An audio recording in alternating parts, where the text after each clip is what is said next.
This is Kentucky Afield Radio. This is Ron Rohde, Kentucky Afield's first host back in 1953. Now, I'm proud to present Charlie Baglin. This year, Kentucky is ranked number 2 in the nation behind Wisconsin. And depending on which poll you look at, for deer hunting, Kentucky is number 1.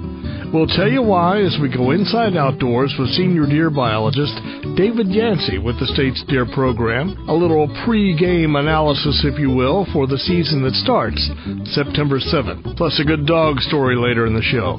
Keep it here. This is Kentucky Afield Radio. Uncle Chuck, what is fall? Fall means football, but excitement doesn't end there. This is when Kentucky's outdoors are just getting started. The Kentucky Department of Fish and Wildlife reminds you lakes and streams are alive with fall fishing. And for many, the biggest game of the season is white-tailed deer. Get your fishing and hunting license and get your game plan together. This fall, take aim on a winning season at fw.ky.gov. Calling to order the Fellowship of the One That Got Away. We've got a new member with us today, my son, Kevin. Well, I'd been trying to reel in this huge fish for like 10 minutes. I finally got her right up next to the boat. But the net guy, my dad, was just too slow. Don't let the fish in the Great Fall Fishing get away. Get your Kentucky fishing license at fw.ky.gov. Hi, this is Pam. I'm Charlie's girlfriend. And Kentucky Afield is my favorite radio show ever. Charlie's the best. All right, I did it. You owe me. Movies, dinner, a ring. Kentucky Afield Radio, and at last we are talking about deer. The first Saturday in September, September 7th, the official opening day of Kentucky's deer archery season. It's coming up. In recent years, Kentucky's deer herd's been pretty good. Trophy production has reached all new heights. Number 1 in Boone and Crockett was that last year. The magazine Field and Stream put down Kentucky as number 1, the place to go for deer this year. We like that. We're here to chat about deer, the health and wealth of Kentucky's herd with David Yancy, a deer biologist with Kentucky's Big Game Program, part of the Department of Fish and Wildlife.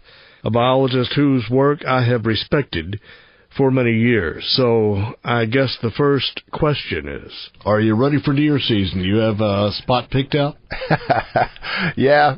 I'll I have a couple of them.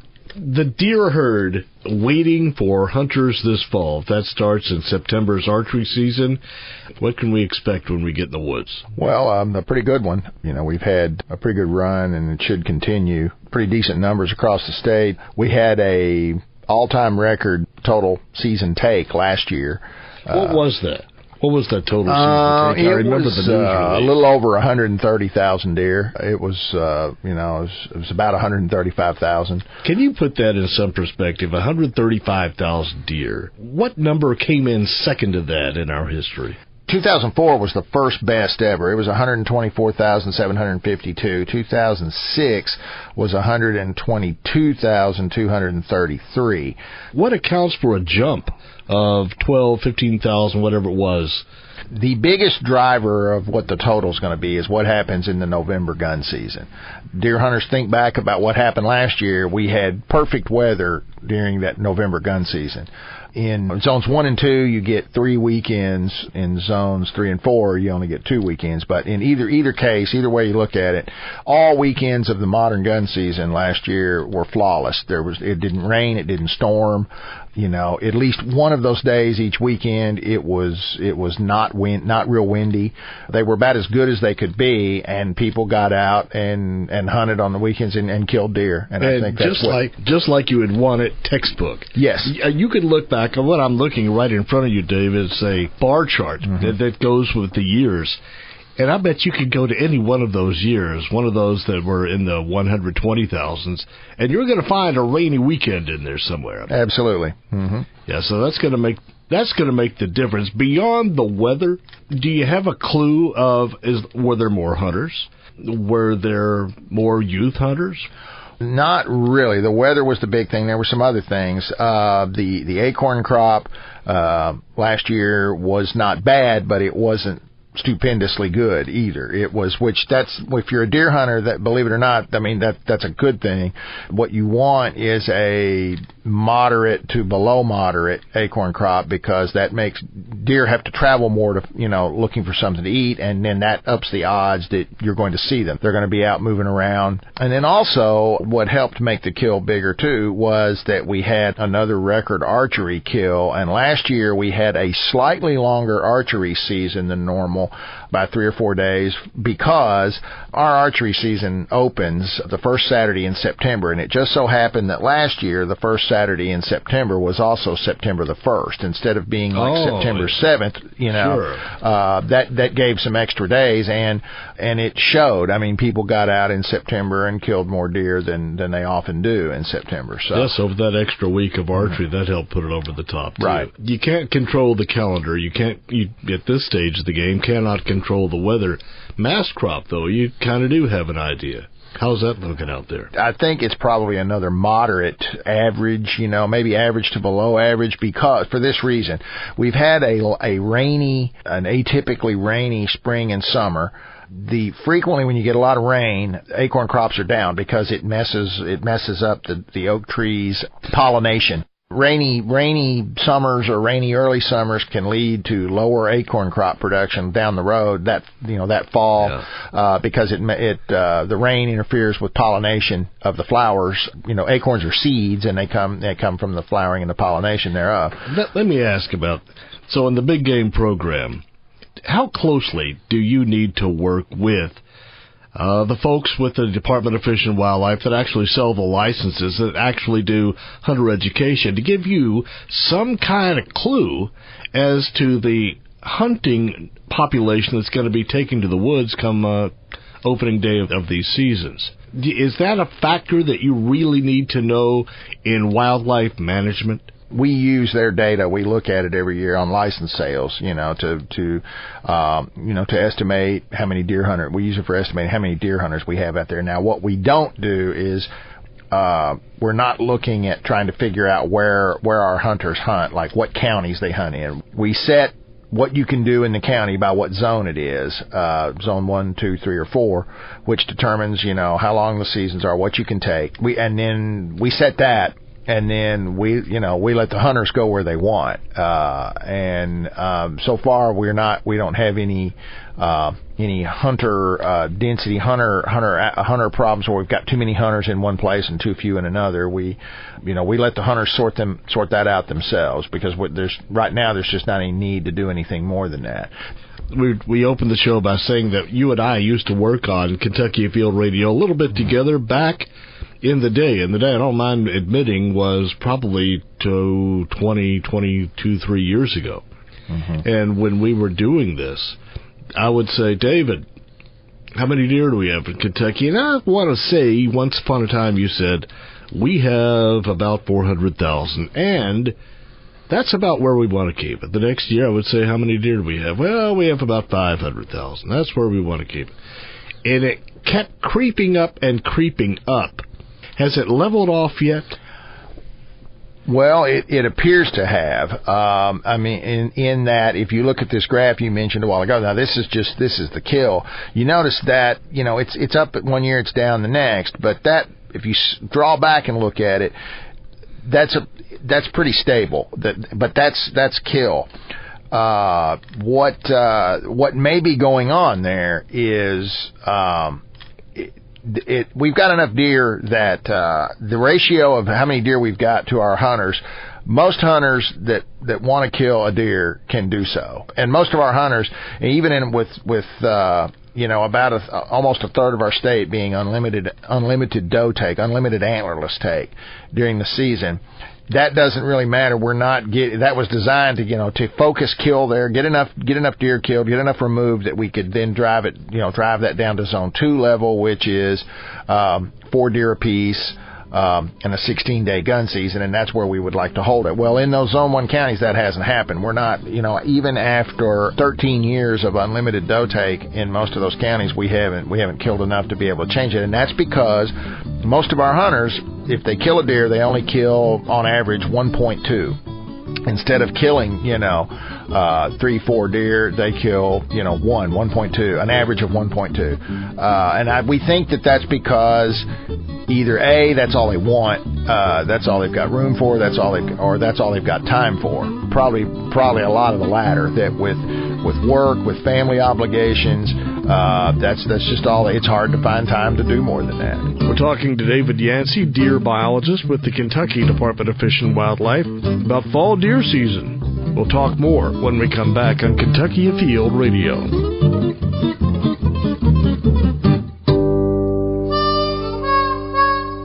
We are back on Kentucky Afield Radio. My name is Charlie Baglin. The guest in the studio is David Yancy. He is with the Kentucky Department of Fish and Wildlife, senior deer biologist with the Big Game Program, talking about the hunting season coming up, opening September 7th of 2013. Dave, more about the health and wealth of the deer herd.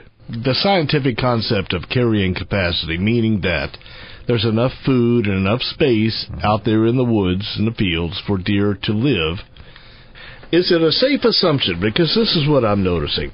If you take 10 deer and put them in a forest, there's going to be plenty for them to eat. They're going to be healthy. They're going to thrive. If you put 10 deer and then added 100 to that, suddenly there's a lot less food, and they're going to be spindly type deer versus the large, majestic deer that you want to take home with you after the hunt. Now, is that true across the state? Because it seems like you're doing something, despite having a growing deer herd across Kentucky. You're doing something right in your shop, because we were number one with Boone and Crockett a couple years ago. Last year, the magazine Field and Stream says Kentucky is number one, the destination to go for deer hunting. What is it that you're doing right, despite a growing population of deer? The reason it looks like it's growing, I guess on balance it is, but the reason it looks like it's growing is probably because of those Zone 1 counties, approximately 1/3 of Kentucky, where we aren't, we're not killing enough to each year to offset reproduction, to zero out reproduction. So therefore, the number born still exceeds the number removed. So yes, that's where the growth is occurring. In the other 2/3 of the state, we're either at where we want to be or below where we want to be, and the reason for that is there we are in where, on the third that's where we want to be, and it's holding the Zone 2, and to an extent kind of a little bit the Zone 3. We're right on the line on average between Zone 2 and Zone 3. Over the rest of the state as a whole, we are we are, the number we kill, the number we remove about equals the number that are born. Now the other third, the Zone 4, that's where, we're still, way below where we would like to be. And where that is south central Kentucky and southeastern Kentucky. In other words, Appalachia, the heavily wooded part of the state, very little farmland, extremely little, low deer numbers. The only thing deer can eat down there is what they can find in the woods, because there's very little, they can't supplement it through crops and things. So deer numbers grow more slowly there, and people are really more interested in deer hunting there than in any other part of the state. They hunt hard.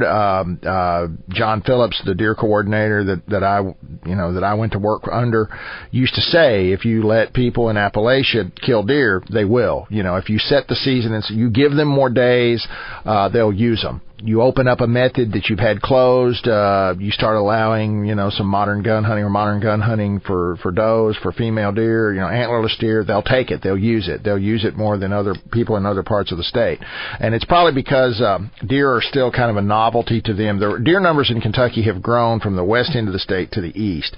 And you can see that, with the longer people have more liberal seasons, they start to say, oh, I've got stuff to do this weekend, I can't go, I'll go next weekend. In other parts of the state where deer numbers are newer, they haven't had them as long, it's like, everything takes a backseat to their deer hunting there. I keep going back to this. We are number one. That doesn't mean number one in terms of how many we have. Right. We're number one in, let me qualify that, number one in 2011 for Boone and Crockett in the last couple of years, we've had 126 trophy bucks taken. 126. Those are antlers that you said that was 160 inches of antler at least. Mm-hmm. Those are big boys. But that sort of flies in the face of, if there is a growing number, if reproduction is outpacing harvest, then there's less food and less habitat. Opposite should be occurring, that they should be weaker, smaller, a little more spindly, thinner deer. But yet, we've got some big bucks out there. Right, and I guess the reason for that is everything you said is true. It's like a bell curve, a roller coaster ride.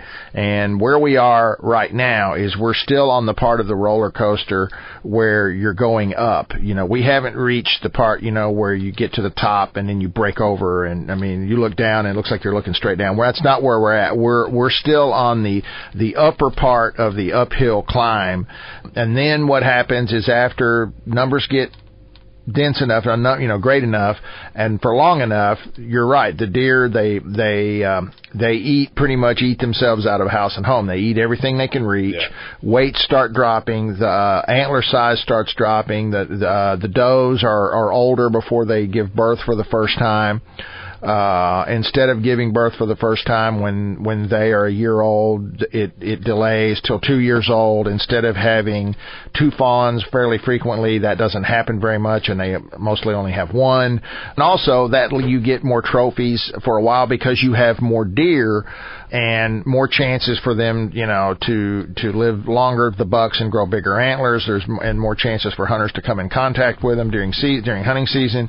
You have like the best of both worlds for a while, but then if that keeps on, you eventually get too many, and then you break over the top of that roller coaster and start the downhill slide, and trophy production then falls by the wayside. You mentioned a name a little while ago, John Phillips. Mm-hmm. I knew John Phillips, who was the deer program coordinator in Kentucky. I can't remember when he left, but I'm going to guess middle 90s. And John did something in 1989 that is still paying dividends today, and that was the 1 buck limit.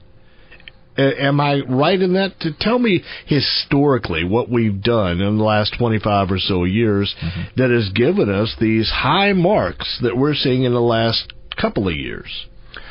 Well, I mean, you nailed it, I think, on the head. The 1 buck limit was a pretty neat idea, and we were able, and John thought it up and was able to get it implemented, you know, working through our 9-member commission, through the leadership of the Wildlife Division and the 9-member Fish and Wildlife Commission, and he thought the idea, pitched it to Kentucky's deer hunters, and it went into effect over a 3-year period in 89 through 91.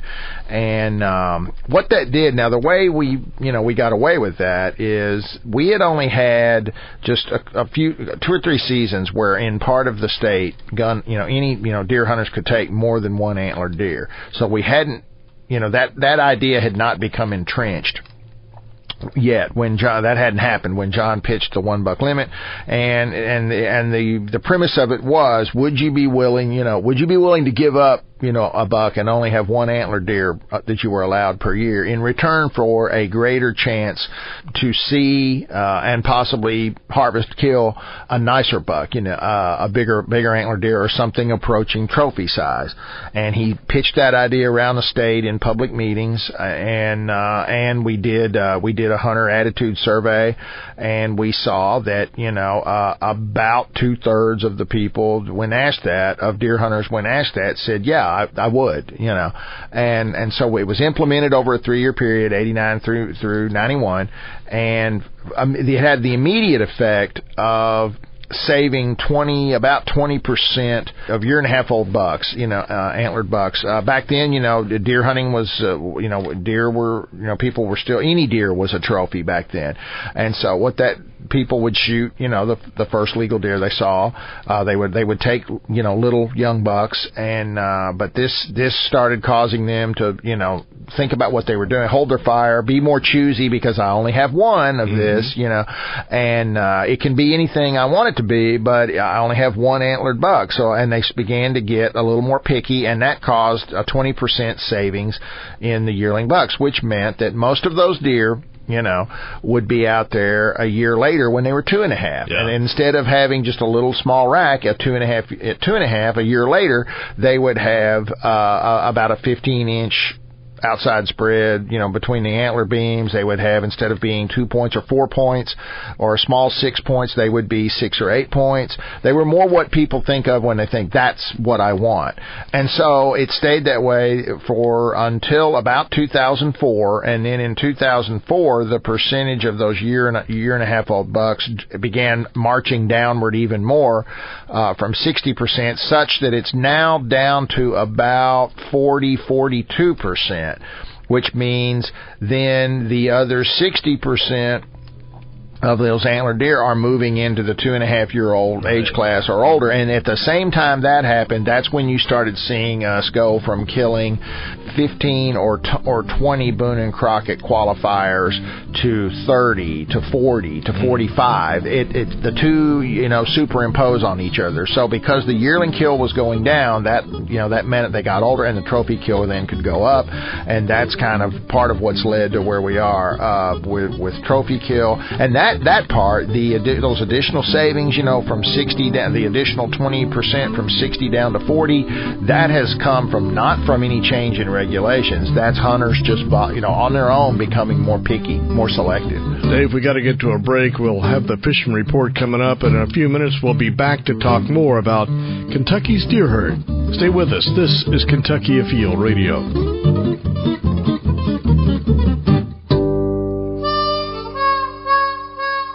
Kentucky Afield Radio. My name is Charlie Baglin, and this is my home address for the rest of the hour. School is back in session. A great time of year. College football, high school football. Nothing better than a hot dog at a high school game. Fall hunting seasons kick off in a matter of days. Let's check in and see how the late summer fishing is looking. This is Tom with your fishing report from the Northeast. Out on Cave Run Lake, the Corps is reporting that lake surface temperatures in the mid to upper 70s with clear water at the dam. Bass fishing on the lake has settled into its late summer pattern, with the fish being a little bit more selective on when they are active and what they are taking. I've heard reports of anglers having luck on the flats and the pockets within the weed beds, fishing plastic, and also fishing deeper ledges again with plastics. Muskie on Cave Run Lake is in an upward swing. Given the water temperatures, fishing faster moving baits is the key. Anglers on Grayson are also hauling in some nice bluegill. An ultralight rod with a Popeye jig tipped with a wax worm should work well on those bluegill. Greenbow Lake is a summer staple for channel catfish fishing at night. Cut bait should do the trick out on Greenbow. That should do it with your fishing report from the Northeast. Wherever you go, good luck and stay safe. Hi, this is John Williams with the Fish Report for Southeast Kentucky. At Lake Cumberland, the striped bass fishing has been very good of late. Most fish are at the mouths of the creeks, down around 40 to 60 feet deep, being caught on downriggers with curly-tailed jigs. Seeing some good fish, even some over 30 inches, and they're looking fat and sassy, so give those a try. Also hearing a few walleye being picked up. It's a little bit slower, though, mainly 25 to 35 feet deep on bottom bouncers and nightcrawler rigs on main lake flats and points on the lower end of the lake. Also, the tailwater below Lake Cumberland's been very good of late. All three trout species, the brooks, rainbows, and browns, are being caught on the inline spinners or small crankbaits. Elsewhere in the district, if you can catch the flows right on our major river systems, give those a try for smallmouth, rock bass, or other sunfish, especially the Upper Cumberland River, Big South Fork, or South Fork, Kentucky. As always, good luck, good fishing. This is Rob Rold in the Northwestern Fishery District with some fishing opportunities in our area. Both of our major reservoirs, Rough River Lake and Nolin River Lake, are at summer pool and holding steady. At Nolin, anglers are still catching a few white bass and black bass in the jumps.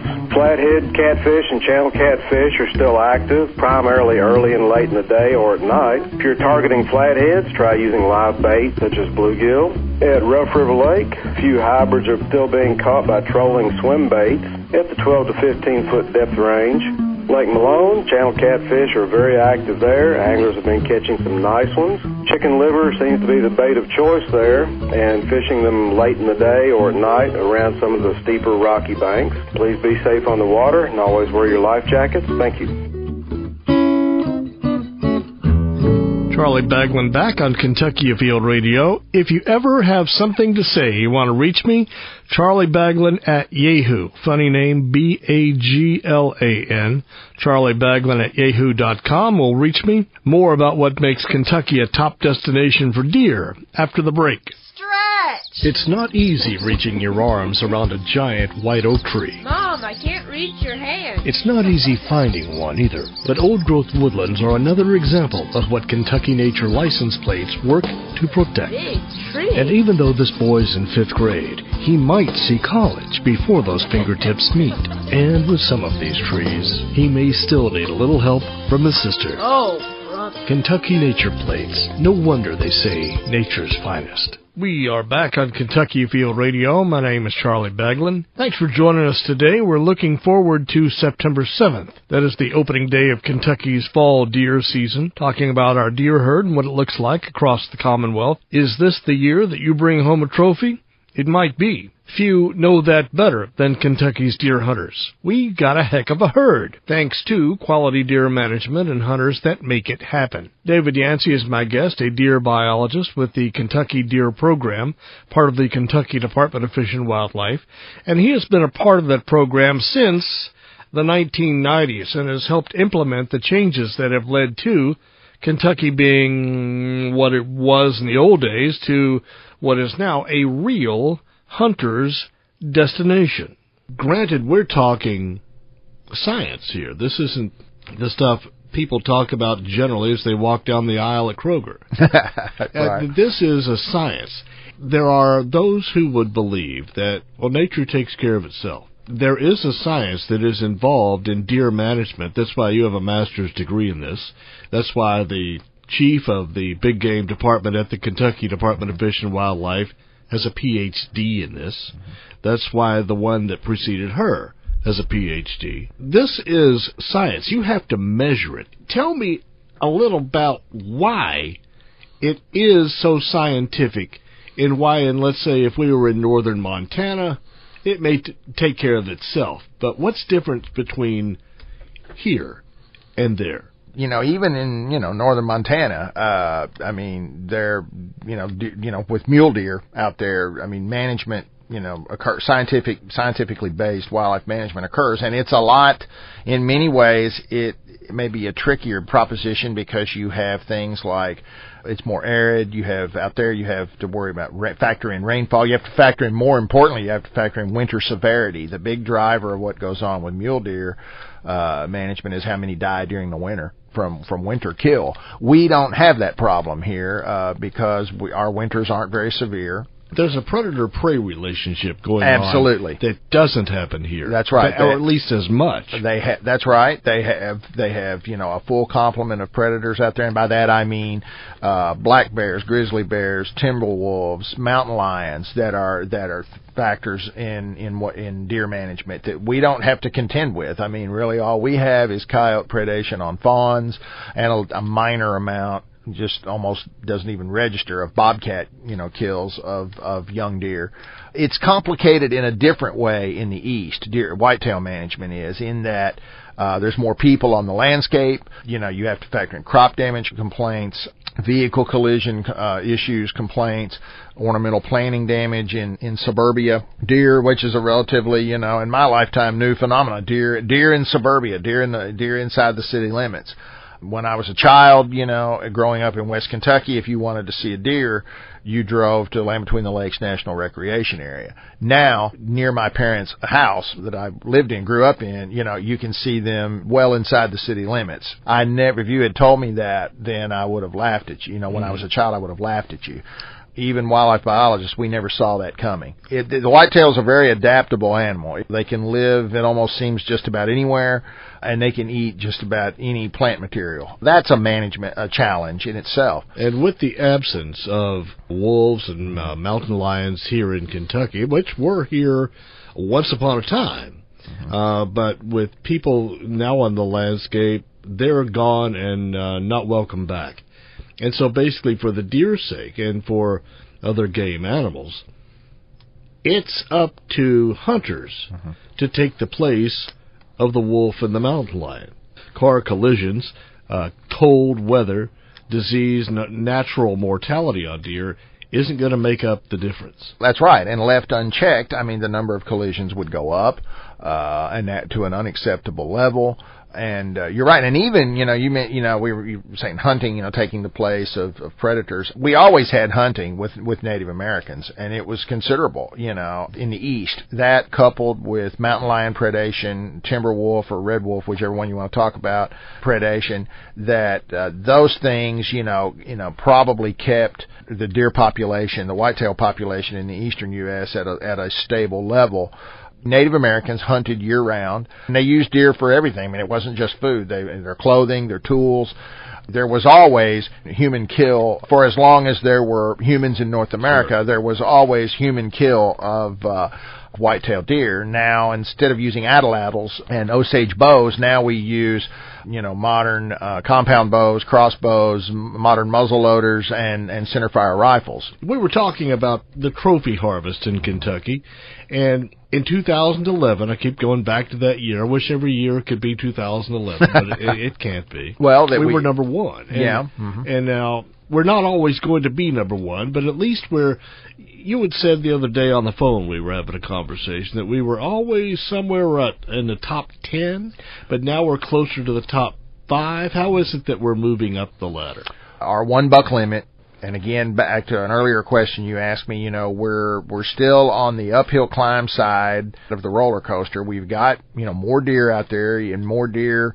And even in south central and southeastern Kentucky, deer numbers are growing. Now, they're growing very slowly, but they're growing. And that's an interesting story, too. The trophies, someone asked me, well, where should I go if I want a chance at a trophy? We would say, well, I don't know if you know anybody down there or not, but you'd need to probably find a place to hunt in west central Kentucky, Hopkins County, Muhlenberg County, Ohio, Butler, those counties down in there. That was where, and then also the outlier of Lewis County up on the Ohio River, up on the kind of northeast Kentucky. But those were the big trophy producers. And while they still are, and they're still good, what we've seen is over the last 3 or 4 seasons it looks like you can kill a trophy anywhere in Kentucky. You could run into one. For example, out of our 120 counties, there are only 4 counties for which we don't know of a trophy coming from there. The ones that we know of so far from 2012, there were 48 trophies taken so far that we know of, and they came from like 35 or 36 different counties. Is that scattered across evenly the state, or is it sort of clustered? There are 2 clusters. It's still all regions of the state are represented. There are trophies from all parts of Kentucky, but there are 2 regions where when you color a map of the counties and you look at it, your eye goes to 2 spots on there. One of those is the traditional west central Kentucky, but the other one, and this has just emerged over about the last 3 seasons or so, northern Kentucky, and by that I mean the area between Louisville, Lexington, and up to the Ohio River. That is emerging as a new trophy center. And why might that be so? It probably has a lot to do with can't use a firearm there, but you could still bow hunt there, and people are doing that. And because deer are protected, bucks are getting older, and people are hunters are going after them with bow and arrow because that's legal, and then you're getting harvested that way. So I think some of that, I think that's especially true in Boone, Kenton, and Campbell counties up in extreme northern Kentucky, across the river from Cincinnati. On a national level, where are we ranked nationally this year? 2, 3, 5? What do you think? Right now, I checked it the other day, and we were second. We are number 2. Right now, we're number 2. And who's number 1? Wisconsin. And we beat Wisconsin, and Wisconsin was always the perennial leader. And remember, we're talking deer hunting and not basketball. Right. They were the leader in trophy production. We displaced them. We beat them in 2011. We beat them by 5 entries. 5 We entries. were 5 ahead of them. Right now, they are about 18 ahead of us right now, but we're number 2. The traditional ranking had usually been like either Wisconsin, Illinois, Iowa, Kansas, in deer trophy production. Or it would alternate. The bottom 3 would be pretty much the same, but the top 2 were waffling back and forth. One year it would be Wisconsin, the next year it would be Illinois, and vice versa. We moved ahead in 2011, and right now we're in second place. We're a smaller state. I'm Right, thinking that's right. about that. Maybe if you turned Illinois sideways, we'd be about the same. They're a little bigger than us, and that's a good analogy. They run north-south, we run east-west. Mm-hmm. So I'm going to bet you that trophy deer taken per square mile, we may be, but it's not measured that way, is it? We might be number one if that were the case. There are some outdoor writers who mention that if you took the trophy production and divided it by square miles of land area, some of them look at it that way, and they say that they think that's valid because that gives you a better idea of your odds of encountering a trophy deer. Is looking at dividing the trophies by square mile. I think that makes a lot of sense, and we've been doing that for a while. We've been reporting it that way we started doing that, I think, going back to about 2004. If you do that, we shake out pretty dang good, and so we were doing it reporting it that way. All right, we're talking about this early on. Fall seasons haven't even begun. That 48 number that you mentioned of trophy deer harvested in Kentucky, is that number likely to ooch up a little bit? We would have 18 deer to overcome to at least tie with Wisconsin. Of course, they have deer coming up. I'm guessing they're still at the taxidermist. Haven't been officially registered yet. But do you think that 48 will grow into the 50s? I do, Charlie, and for this reason. And any listeners, if you're hunters, if you still have the 2012 hunting guide, you can look in there and you'll see the list. When that guide went to press, we knew of 66. After that, 12 more showed up, and it was exactly what you said, Charlie. It was people, it was delays in getting the mount back from the taxidermist, or finding a scorer to do it, or they had it and it had been scored earlier, but they didn't get around to registering it with Boone & Crockett. Not everybody that has a Boone & Crockett trophy, they get it scored, they find out how big it is, and a lot of them never enter it with Boone & Crockett. Go ahead and what are the measurements that you have to meet to have a Boone & Crockett Club trophy? For a typical, typical framed, what you think of when you think of what deer antlers look like, that has to be a minimum of 160 inches. Without deductions. Or that's after deductions. After deductions. It's at least 160 inches. Now, for a non-typical, which is where, when you start getting multiple points, drop tines, and points coming off of points, things out of position, et cetera, it has to be 185 after deductions. And for your typical 8-point buck, what is that going to measure? It's going to be something like 125, 130 inches. Okay. Yeah. So you're going to need another 20% larger. On top of that, yeah. Mm-hmm. Pope and Young, we need to mention the archery registry when we come back after the break. Stay with us. This is Kentucky Afield Radio.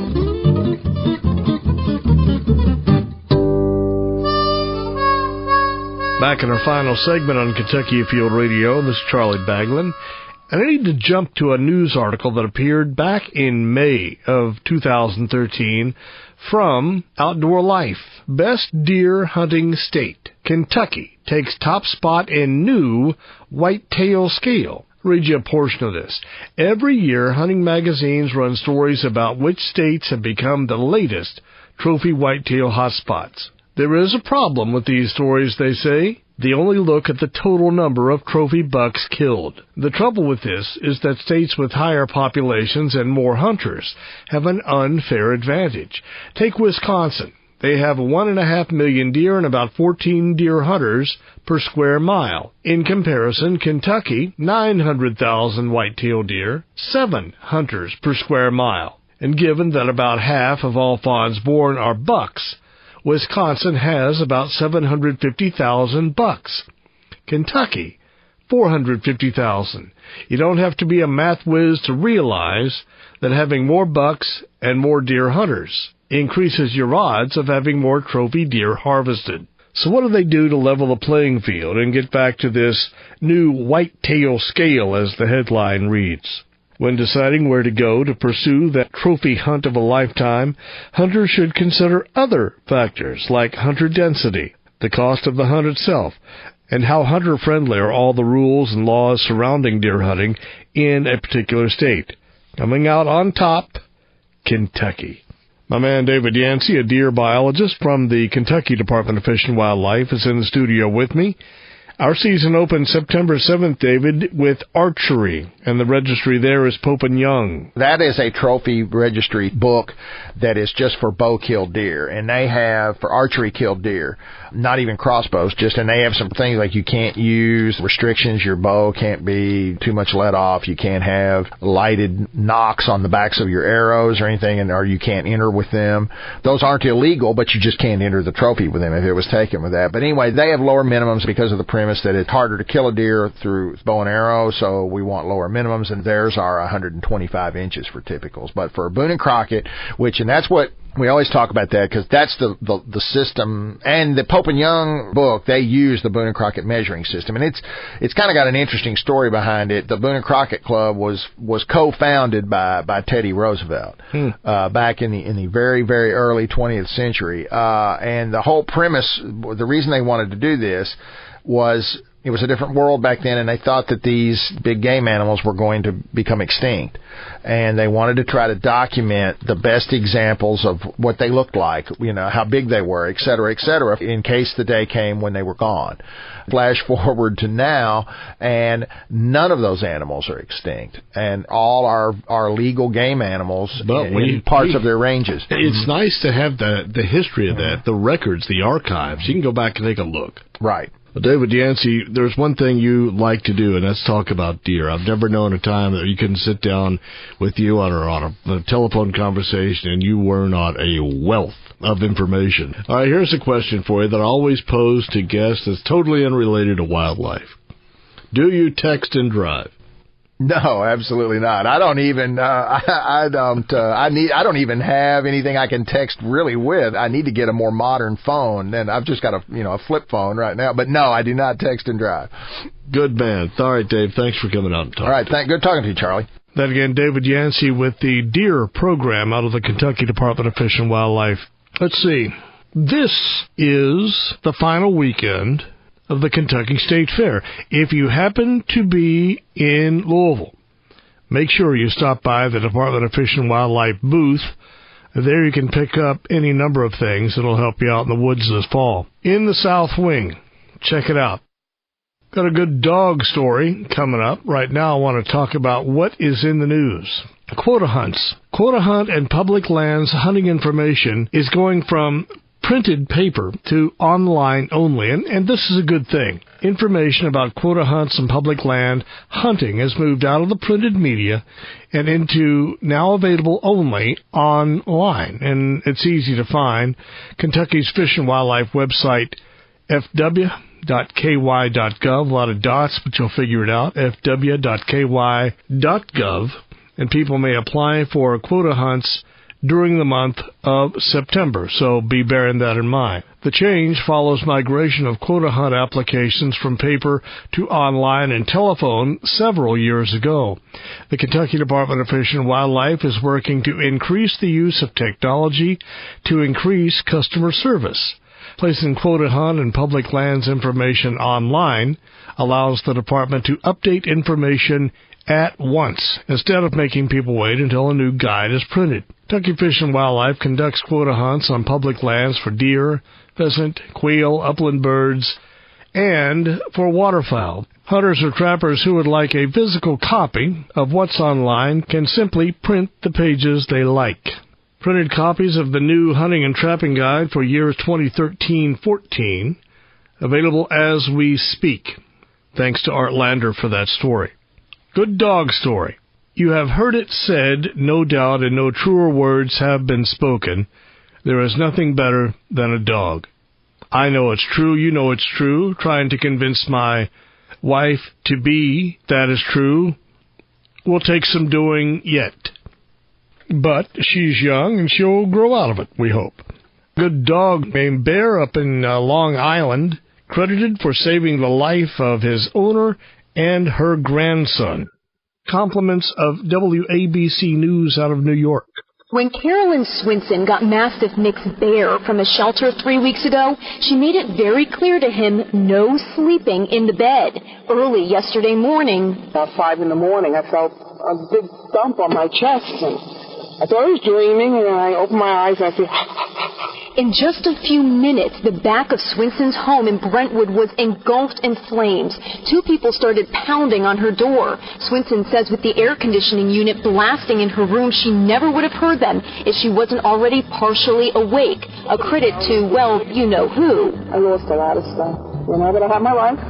And I attribute it to this dog. Swinson ran back into the house and woke up her 9-year-old grandson, DJ. They're now staying with family in Central Islip, who, of course, have brought in Bear as well. I think he's very cool for doing that. I think he's the best dog that we could get there. As you can imagine, Bear has been getting tons of treats since this entire thing happened, and this Sunday, he's going to church. I'm bringing him to church. My pastor already knows. He's going. There's a lot to be thankful for. In Central Islip, Long Island, Kristen Thorne, Channel 7 Eyewitness News. We are out of time. Join us again in a week. We will go inside outdoors again right here on Kentucky Afield Radio.